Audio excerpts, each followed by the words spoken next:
Assalamualaikum warahmatullahi wabarakatuh. Di sini saya akan menjelaskan tentang desain penelitian. Desain penelitian, rancangan penelitian yang menjelaskan berbagai cara yang digunakan untuk menjawab permasalahan penelitian dibagi menjadi 4. Yang pertama yaitu populasi dan sampel, yang kedua yaitu jenis data, yang ketiga yaitu definisi operasional, yang terakhir atau yang keempat yaitu metode analisis data. Lalu selanjutnya, saya akan menjelaskan tentang definisi operasional adalah cara mengukur variabel dengan menggunakan berbagai skala.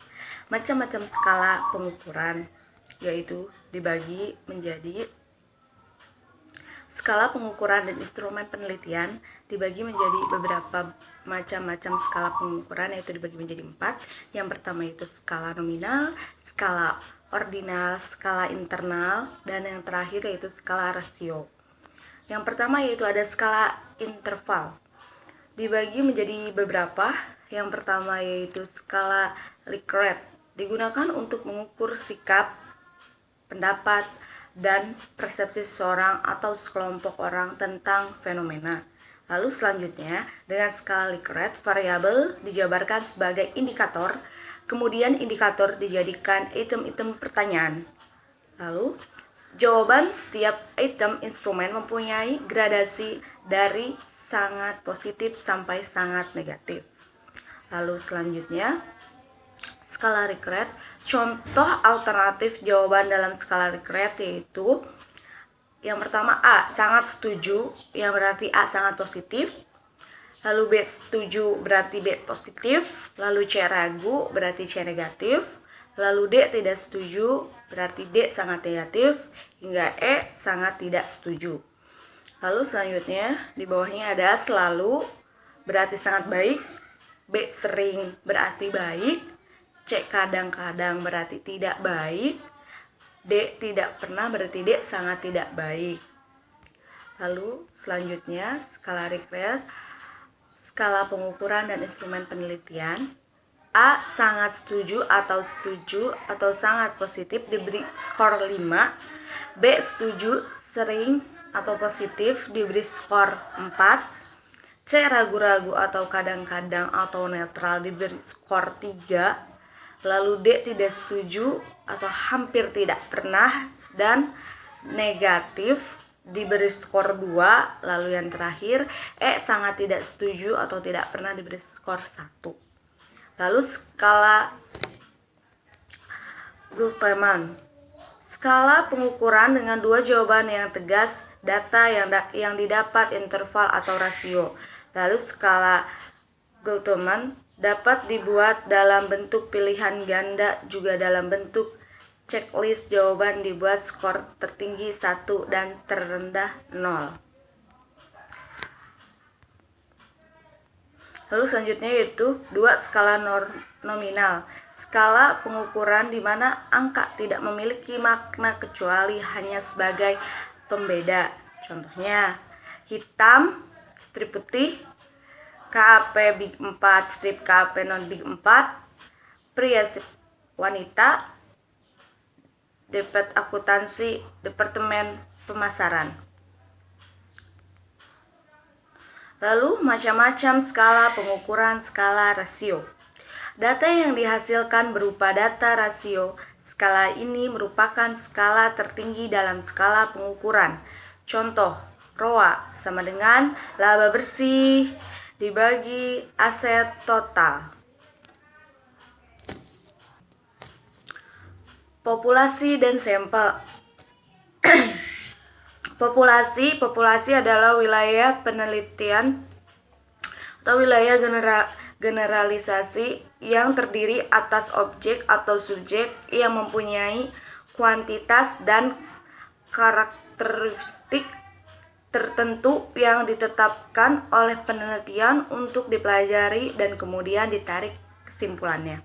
Lalu sampel adalah sebagian dari jumlah dan karakteristik yang dimiliki oleh populasi. Lalu selanjutnya, teknik sampling. Probability sampling.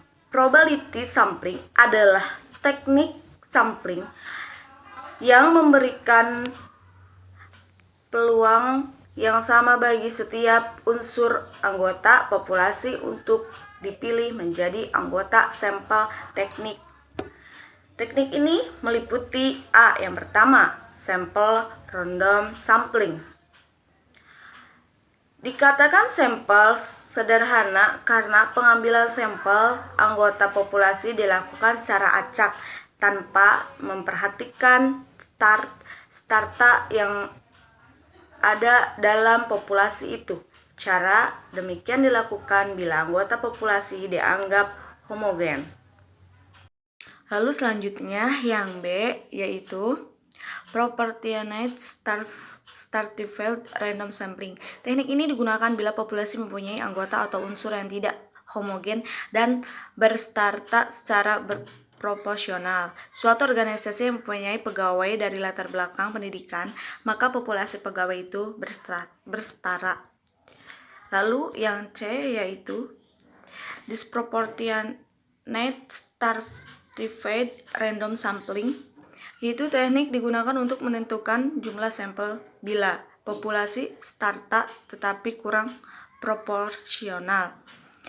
Lalu misalnya pegawai dari PT tertentu mempunyai lulusan S3 berbanding 3 orang, S2 sebanyak 4 orang, S1 90 orang, SMU 800 orang, SMP 700 orang, maka 3 orang lulusan S3 dan 4 orang S2 itu diambil semuanya sebagai sampel karena 2 kelompok terlalu kecil bila dibandingkan dengan kelompok S1, SMU, dan SMP. Lalu yang D, cluster sampling atau area sampling, yaitu teknik sampling untuk menentukan sampel bila objek yang akan diteliti atau sumber data sangat luas. Lalu, misalkan penduduk dari suatu negara, provinsi, atau kabupaten untuk menentukan penduduk mana yang akan dijadikan sumber data. Pengambilan sampel berdasarkan daerah populasi yang ditetapkan. Lalu, yang kedua yaitu no probability sampling. Yaitu no probability sampling adalah teknik yang tidak memberi peluang atau kesempatan sama sekali tiap unsur atau anggota populasi untuk dipilih menjadi sampel. A. Sampling sistematis. Sampling sistematis adalah teknik penentuan sampel berdasarkan urutan dari anggota populasi yang lebih diberi nomor urut. Lalu, misalnya anggota populasi yang terdiri dari 100 orang. Dari semua anggota itu diberi nomor urut, yaitu nomor 1 sampai dengan nomor 100. Pengambilan sampai dapat dilakukan dengan nomor ganjil saja, genap saja, atau kelipatan dari bilangan tertentu. Misalnya, kelipatan dari bilangan 5 untuk ini, maka yang diambil sebagai sampel adalah nomor 5, 10, 15, 20, dan seterusnya sampai 100. Lalu B, sampling kuota. Sampling kuota adalah teknik untuk menentukan sampai dari populasi yang mempunyai ciri-ciri tertentu sampai jumlah kuota yang diinginkan. Lalu selanjutnya, sebagai contoh akan melakukan penelitian terhadap pegawai golongan 11 dan penelitian dilakukan secara kelompok. Setelah jumlah sampel ditentukan 100 dan jumlah anggota benar penelitian jumlah 5 orang, maka setiap anggota peneliti karakteristik yang digunakan anggota 11 sebanyak 20 orang. C. Sampling aksidental.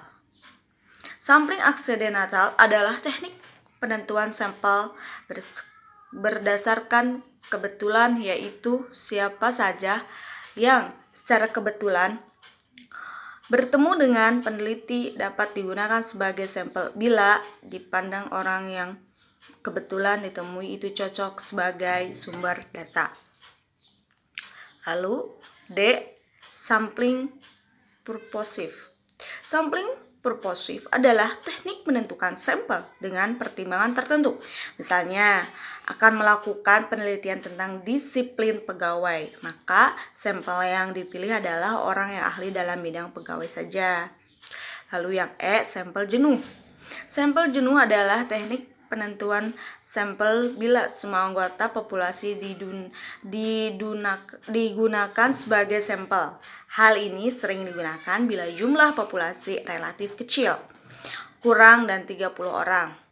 Istilah lain sampel jenuh adalah sensus, di mana semua anggota populasi dijadikan sampel. Lalu, teknik sampling, probability sampling. Lalu yang ke F yaitu Snowbally sampling.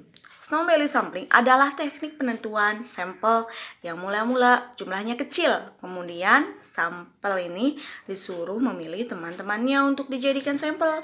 Begitu seterusnya, sehingga jumlah sampel semakin banyak, ibarat bola salju yang menggelinding, maka lama semakin besar. Pada penelitian kualitatif banyak menggunakan sampel populasi dan snowball. Cukup sekian penjelasannya. Terima kasih. Wassalamualaikum warahmatullahi wabarakatuh.